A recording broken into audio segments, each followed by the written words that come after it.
That evening at dinner, as Ivy listened to Papa's ranting, she felt like she had been fed the wingers of the washing machine. My family has lived here for over 100 years. My great-grandfather worked on the rancho when this very land belonged to Mexico and was not yet California. You, Ivy, are already an American, just like Mama and I are, and our parents before us, and their parents before them. May all rest in peace. Luz, they said nothing about two schools when you registered her. Nothing, said Mama. They took the papers. They told me thank you. They said she should start today and the bus would pick her up. Bertina did not mention it in her letter. Miss Worth said nothing. When I asked her about the bus, everyone here behaves as if this is the accepted way. And your friend said nothing, said Papa, looking at Ivy. Ivy shook her head. All through dinner, Papa would be silent for a few minutes, then erupt again. Why are things different? Why are things different here? In Fresno, many children went to school together: Japanese, Filipino, Mexican, Anglo. Are we not in the same state as California? He served himself spoonfuls of Mama's albondigas soup and continued talking. A meatball balanced on his spoon, so it's fine if we join them for music and sports, but only after school. It's fine if we join them for work. My own son is fighting for our country. What nonsense is this? Papa slurped and chewed. I will talk to the principals of both schools and have you transferred. Ivy stared into her bowl, pushing the meatballs around. Something told her that Papa was not going to let this go. She was grateful for this defense, but at the same time she worried. Would he make a scene at the principal's? What if Papa was successful and she transferred? Would the teachers treat her the same as the other students? Would the parents from Lincoln Annex complain because problems? And what if Papa wasn't successful? Would she be teased even more by the boys who slang old MacDonald? Would the students in Lincoln Annex say Ivy held her nose in the air, thinking herself too good for them? Her head spun. I will call in the morning to make the appointment, said Papa. Until then, you will stay home. A little voice in her head whispered, Orchestra. Ivy picked. Papa, I don't want to miss the meeting about the orchestra on Thursday. Please. Ivy, this is about your education, not about extra activities that serve no purpose. She sat a little taller. But it serves a purpose for me. Music is important to me, and Fernando told me to keep playing. He said it brought joy to our family. Mama must have seen the desperation on Ivy's face because she told Papa, Victor, you will not make a problem for Ivy's sake. I will not make a problem, said Papa. I will make a solution. When Papa came home Wednesday evening, he walked straight to the living room and sank into a chair. Ivy and Mama followed, sitting across for him on the sofa. What happened, Papa? Asked Ivy.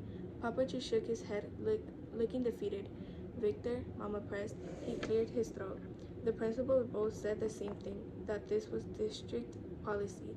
They agreed it did not make sense, but their hands are tied. He looked at Ivy. I'm so sorry. Ivy had never heard him sound so full of regret. She could tell he thought he had failed her Papa. It's all right. No, it's not.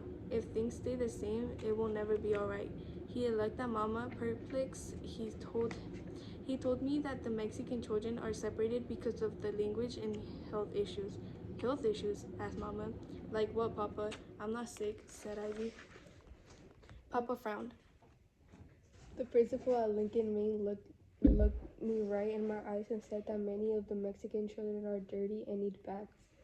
And what they had and what they have had lice and carry illness. Dirty, but that is not reasonable, said Mama, and all children have the same illnesses. And now Papa's voice grew tight and frustration and anger loose. There was no reasoning with him. I told him that Ivy speaks perfect English and what she is ahead of her grade and all subjects. And he said that while it might be true, he could not admit her to the school because then it would not before and other Mexican children. He also told me that it's illegal for me to keep her home from school if she's not sick. Illegal? What about the principal of Lincoln Annex? Asked Ivy. Papa sighed. He agrees that you should not be spending every afternoon helping the third grade teacher. They will test you for sixth grade after the vacation. He also told me that parents from all Orange Country are forming a group and they are inviting a lawyer to console them. There will be a meeting soon. Victor, maybe this is not the right place for us after all. Maybe we should go back to Fresno. Couldn't you get a job back? Stunned, Ivy looked at Mama. She was willing to give up all this for her. Mama, the house and your garden and the washing machine. What? At what price, Ivy? You could not even attend a regular public school. Papa's always saying education is everything.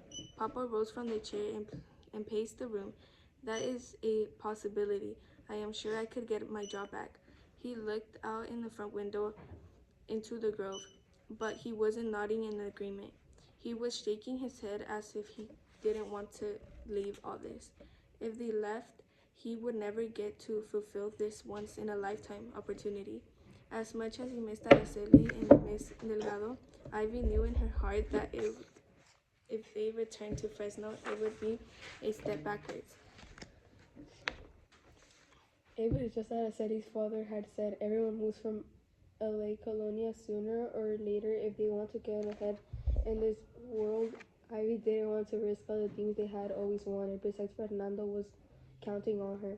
Before Papa could decide, Ivy blurted, I think we should stay. I can make the best of Lincoln, and next, my teacher is kind, and I can ask for permission to work ahead or go to sixth grade, like you said. Besides, I already wrote Fernando all about our new house and how much he would love it here. I can live in two worlds. I will go to Lincoln Annex during the day and Lincoln Main after school. Papa looked at Ivy as if it had never seen her before. Finally, he gave her a little smile and nodded. I agree, Ivy. It is wiser to stay where there are more opportunities for all of us and to fight for what's right. I promise I will do that. I am going to that meeting to see what we could done about the situation. But it will take time for these things to change, said Mama, putting her hand on Ivy's arm. Yes, Papa. It will take time. The school district is not going to change their mind soon. Ivy knew what they were saying. The change might not come in time for the benefit. She might have to go to Lincoln's Annex for the next 2 years. Even though it was wrong, she thought of the Yamotos also misplaced, and how their humiliation had to 10 times and 100 times worse. I understand. May I please go to the orchestra meeting tomorrow? Papa blew out a long breath. Yes, if it's not such importance. Ivy ran to Papa and gave him a hug. It is Papa, you will see. Later, she lay on her bed and stared into the dark, second guessing whether staying would be worth it. She didn't want to feel singled out or less than anyone else. She wanted to belong and to be someone who mattered. Even if she joined the orchestra at Lincoln's Main, she would never really belong there. Not the way Susan or the others did. Even though she'd taken a bath earlier, Ivy suddenly felt dirty, and even though she was healthy, she felt sick. She had never had lice before, but now, as she reached up and touched her hair, it felt like if she has tiny insects crawled in her scalp and nibbled at her skin. Hot tears rolled down her cheeks. She slipped from her bed, took Fernando's jacket from the closet, and put it on. For the first time since he given it to her, she wore it to bed. How would she keep her family together when she was the one who was a little bit broken?